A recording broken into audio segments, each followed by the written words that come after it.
చెంచలమ్మ ఇంటికొచ్చాక ఆలోచిస్తూ ఉంటుంది స్వామీజీ మాటలు. నీ కోడలికి పెళ్లి జరగటం ఖాయం. తన నుదుట సింధూరం రావటం ఖాయం. ఆ దేవుడు నిర్ణయించిన పెళ్లి నువ్వు ఆపలేవు చెంచలమ్మ అని చెప్పేసి స్వామీజీ అయితే హెచ్చరిస్తూ ఉంటాడు. అదే మాటలు చెంచలమ్మ గుర్తు చేసుకొని ఆలోచిస్తూ ఉంటుంది. ఈలోపే సింధూర చెంచలమ్మ గదిలోకి వస్తూ ఉంటుంది. రాగానే అత్తమ్మ, నేను రచ్చబండ దగ్గర చెప్పిన తీర్పు ఏమన్నా తప్పుగా చెప్పానా అత్తమ్మ అని చెప్పేసి సింధూర చెంచలమ్మని అడుగుతూ ఉంటుంది. లేదమ్మా, నువ్వు చాలా ఒప్పుగా మెప్పుగా చెప్పావు, చాలా తెలివి ప్రదర్శించావు అక్కడ. ఇటు మీ తల్లిదండ్రుల కన్నీళ్లు తుడిచావు, అలాగే నా మనసేంటో అర్థం చేసుకొని మాట్లాడావు. అటు వాళ్ళని నొప్పిలే, ఇటు నన్ను నొప్పియకుండా చాలా తెలివిగా మాట్లాడావు అని చెప్పేసి చెంచలమ్మ అయితే సింధూరాని పొగుడుతూ ఉంటుంది. సింధూర అలా తల్లిదండ్రుల గురించి ఆలోచించుకుంటూ బాధపడుతూ నిలబడుతుంది.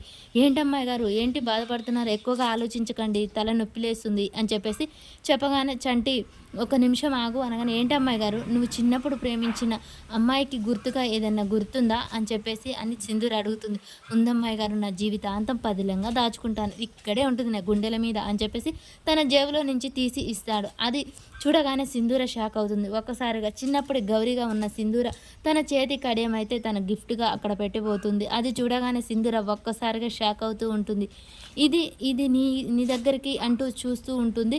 సింధూర ఒక్కసారిగా చిన్ననాటి చంటిని గుర్తు చేసుకుంటూ ఉంటుంది. మరి సింధూర చిన్నప్పుడు ఇష్టపడ్డ చంటి ఇతనే అని తెలుసుకున్న సింధూర మరి తనని ప్రేమించడం మొదలు పెడుతుందా, ఇక చంటినే పెళ్లి చేసుకుంటుందా, అసలు ఏం జరుగుతుంది? ఇప్పుడే సింధూర తనని నేనే చిన్ననాటి గౌరీని అని చెప్తుందా, అసలు ఏం జరుగుతుంది అనేది మనకు ముందు ముందు ఎపిసోడ్లో తెలుస్తుంది ఫ్రెండ్స్. మన వీడియో నచ్చినట్టయితే లైక్ చేయండి, షేర్ చేయండి, కామెంట్ చేయడం మర్చిపోకండి ఫ్రెండ్స్.